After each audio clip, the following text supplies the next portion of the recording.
In times like these, you have a lot of questions, and we are trying to get an answer to each and every one. All you have to do is text your question to 336-379-5775. Well, welcome back. We're answering your questions about the coronavirus with Cone Health's Chief Operating Officer, Dr. Mary Jo Cagle, and Medical Director for Cone Health Emergency Providers, Dr. Kevin Steinel. And that's why we have two experts available tonight to help you navigate that process from unemployment to getting a new job.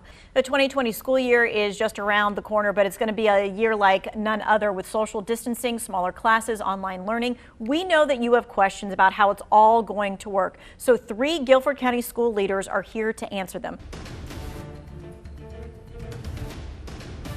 Voting during a pandemic, more voters are asking for absentee or mail-in ballots, while others are wondering how safe in-person voting is.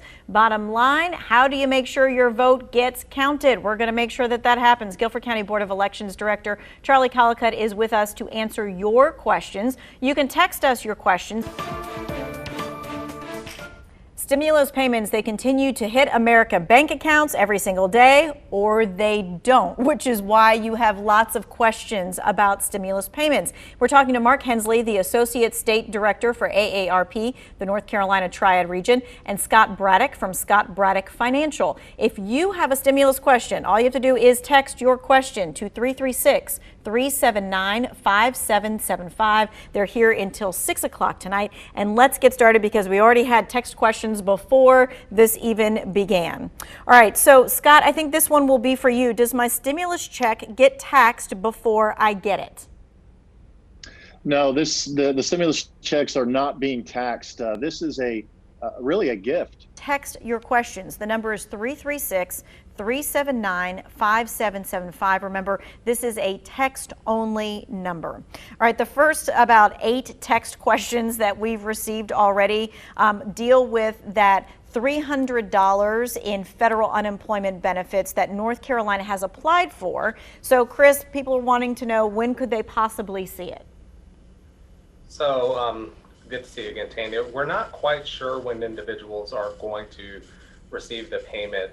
What we do know is that North Carolina had submitted the application, and my understanding has been approved for individuals that are collecting unemployment and have been determined to receive a minimum of $100 per week in weekly benefit amounts could be eligible for this $300 supplement for 3 weeks.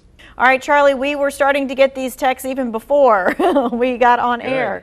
This person says, am I able to vote in person this year like I've done in the past, or is all voting happening through the mail? Yeah, we have all the types of voting available this year. Certainly there's vote by mail. That's dominating a lot of what we're talking about. But yes, we will have Election Day voting on November 3rd, and we're going to have 17 days worth of early voting starting on October 15th. So as a voter in Guilford County in North Carolina, you've got those 3 options. There are many, many questions. I'm going to try and direct them to who I think needs to answer, but you guys feel free in passing it to one or the other. So the first question I'm thinking is Dr. Oakley. It says, will teachers be held accountable for making sure that they're helping students with e-learning activities, and how will that be done?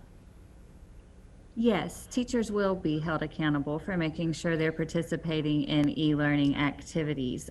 Much like when we're doing face-to-face instruction, there are strategies for principals to do drop-in observations, to receive feedback on lesson planning, and that would continue in the remote learning space. This person is asking, if someone who is a carrier or asymptomatic, are they only that for a 2-week period, or do they remain a carrier for a longer period of time? So that can vary. You can be, whether you're symptomatic or not, if you're positive for COVID, you can be positive for up to 4 weeks, 4 to 6 weeks. Someone is following up. Can you tell me how long a mask should last, or how often it should be cleaned? So it depends upon the material the mask is made of. If it's a cloth mask that has multiple layers in it, you can launder it and make that last quite a long time.